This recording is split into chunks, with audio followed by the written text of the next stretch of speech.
Hi everybody, thank you for joining me today. Today I decided to talk to you a bit about a concept of love languages, which I'm sure you've heard a lot about, but let's dive a little bit deeper and see what it actually means. How can we use this knowledge? So just in a nutshell, there is a study by Gary Chapman. There's also a book that he published on the topic of love languages. So he was the one who introduced the concept of 5 main love languages, meaning the main ways we like to give and to receive love, right? So he identified that those 5 ones are words of affirmation, quality time, gifts, acts of service, and physical touch. The book that he published is called The Secret to Love That Lasts. So you may want to check out the book, of course, but basically what Gary is saying in his study is that although we appreciate all of these languages, and each of them is important to a certain degree to us, there's always that primary one that speaks to us the most. And we subconsciously follow the same language when we express love to other people. So essentially, we express love in the same way we like to receive it. That's our default mechanism. And of course, because we're all so different and starting with like personal, individual changes, aspects, and going into the cultural, societal, generational, religious, all kinds of things that impact this information for us and what kind of language we prefer.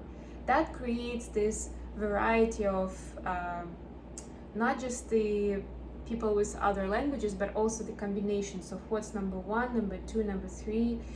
If you think about it for yourself, you'll be able to actually rank them from 1 to 5. And that, of course, creates a dilemma a lot of times, because essentially the way we communicate with each other may be perceived very differently by us and by our significant other, by our partner, right? Just because we focus and we put emphasis onto different languages of love.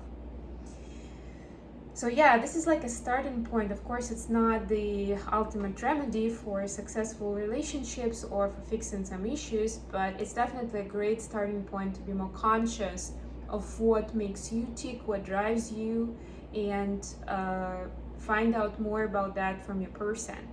If they're not open to discussing these things, you can, even if you've already spent some time with them, you can probably even figure it out by yourself. And since I'm doing this reading on a Valentine's Day, it's also a great way to analyze these languages before you think of what you're gonna get to your special someone for Valentine's Day, or what are you preparing, how you're gonna acknowledge your love, right? Because it's ultimately what we're talking about. How do I show my significant other that I love them? So really, let's dig into each of them and see what they're all about. So the first one is words of affirmation. Basically, the words of affirmation is, essentially you can say it's giving compliments, it's acknowledging each other, it's giving that encouragement, enablement to your partner, right? It involves, if we talk about specific ways of expressing it, it involves giving compliments, it's noticing the small things that go well, that you're proud of in your partner, it's avoiding negative remarks as much as you can, and there's a critique in each of us, right, that sometimes wants to point out to certain things that aren't right. So avoid doing that, because that will hurt a person's feelings a lot. And another aspect of this is frequent communication digitally, which is of course so popular today. And by the way, there's also some study on how society prefers different love languages at different times, different generations. And lately, the big one has been quality time, at least before the pandemic, let's put it that way, right? Because it all changes with all these big events that are happening in our society. So that's the words of affirmation. Basically, the written and the spoken shows of affection. The communication is most important to people who prefer this love language. The second one is quality time, which essentially means this is physically spending time with each other. It's prioritizing your partner and doing stuff together, finding hobbies together, making time to, cuddle on the couch, watch a movie. And it's important for your person to understand that they have your undivided attention. So not like nowadays when we are like talking to someone, eating our dinner, responding to a text message, right? Maybe catching a TV show with a corner of our eye. No, it's very important for people who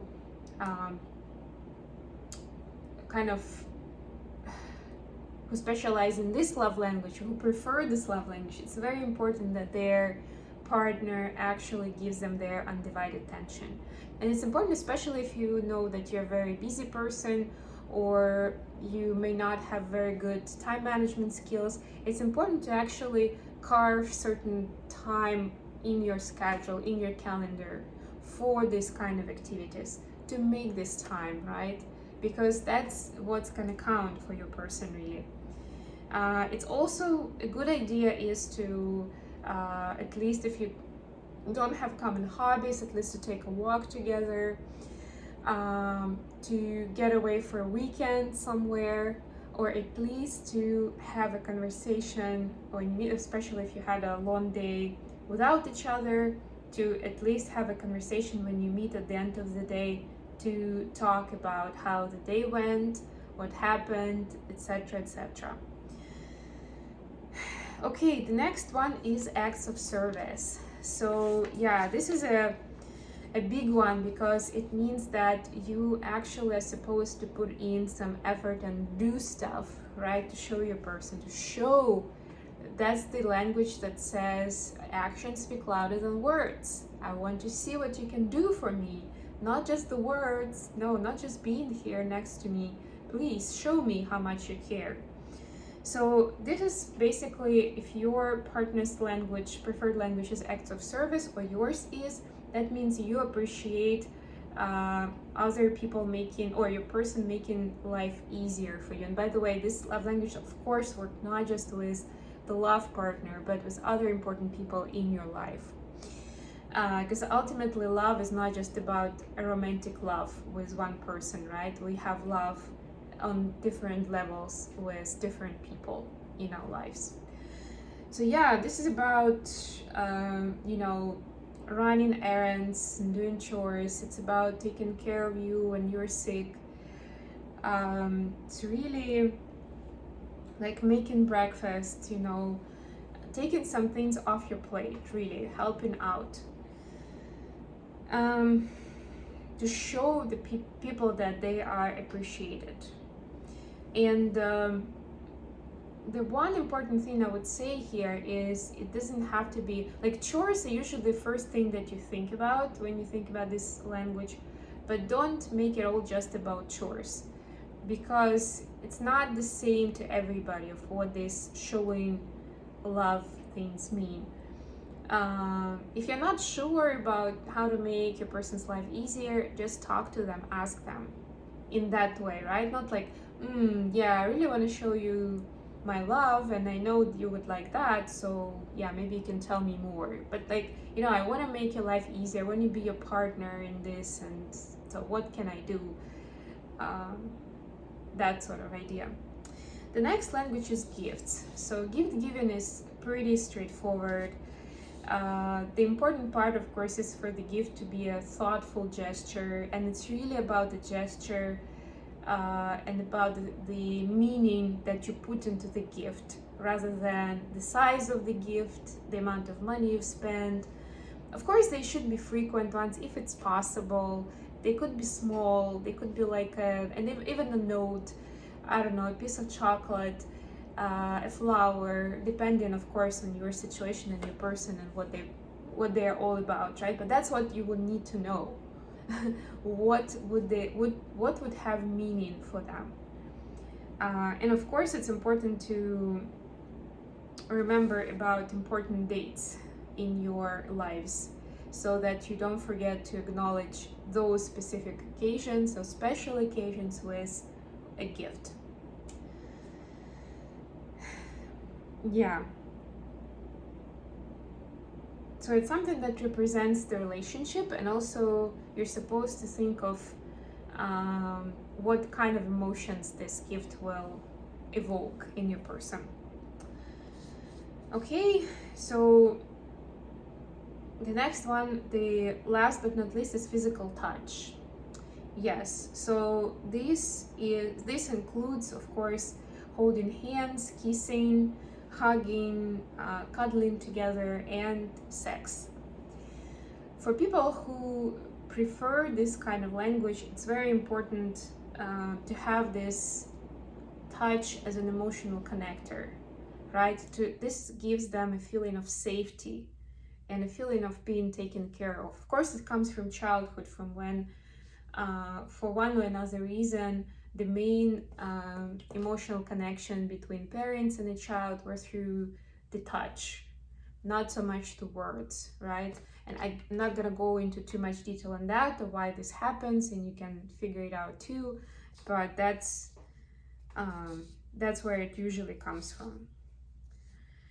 So they feel appreciated. The people that prefer this love language, they feel appreciated when they are hugged, they're kissed, they're touched, they're supported in any shape or form. And the way you can show that, of course, is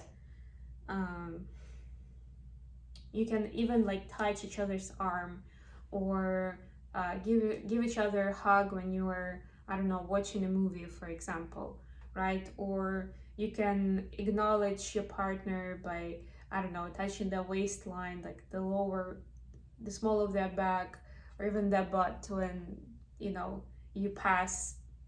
go past them, for example, right? You don't have to say anything. I would say this is especially beneficial if your person has that language and you are not very good with words, right? That means that you don't really have to say a lot. It's more about this kinesthetic connection. Okay, so there is actually a quiz that helps you understand what kind of language you would prefer. I'm not gonna go through that in a video. You probably already have an idea and you could figure it out, but if you still have some doubts, this is like, there are actually a lot of quizzes online that you can find, but this one specifically gives you some affirmations for each of, like 5 statements for each of the language, and you can see how many of those, you can even tick them of like how many do you have, like, okay, for, I don't know, words of affirmation out of 5 I have 3, and you can put like 3, and then you can see which which language has more checks for yourself. I'll publish them. I'm not gonna do the video on this, but yeah, I'll publish this as additional information.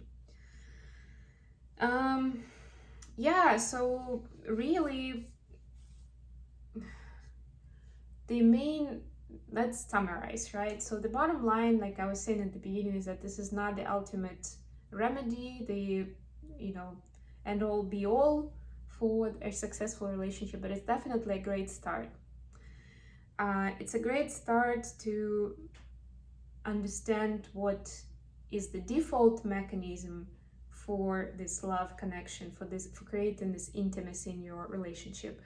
But it's also important to remember that you, at least with time, you should develop certain fluency and fluidity in reading the room and reading your person at that specific time, because we still, like I was saying, we appreciate all of the languages, and of course, based on the situation, we could prefer one of the more secondary ways of expressing love rather than the primary one. And of course, if you only use the primary one, then your relationship ultimately will become quite boring.